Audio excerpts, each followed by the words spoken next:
When we want to know what happens with the energy fields around us and how they are flowing and how intense they are, we look at the face of the universe, and that is the stars.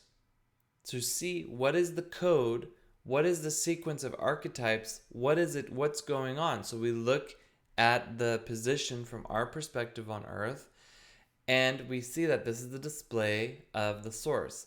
It's not where it's happening.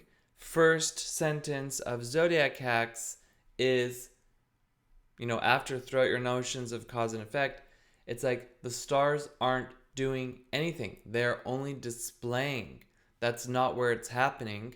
It's showing us what's happening. So if you look at like a scoreboard, that's not where the game is. It's just reporting what's going on the game. So astrology, Zodiac Hacks Astrology, it gives us the background so we can process and correct our fate and ourselves.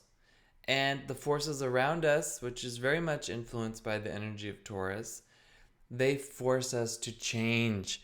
Now, change is a word that's not in the vocabulary of Taurus, other than I don't want to change. Now, it's Taurus likes the stability. It likes to build. Change is like, oh man, like I have to change so much if I change, and that's just not the truth. You just change a little bit, and the universe will take care of the rest. However, these fields, they force us to change, and possibly sometimes they cause us to react.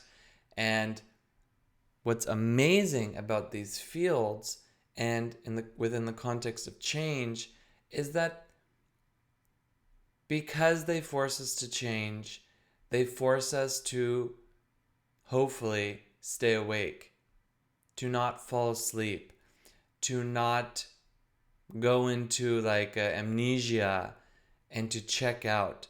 Everything around us, the fields around us, are constantly changing, and our work is to make it for the better. So it's really important that we're not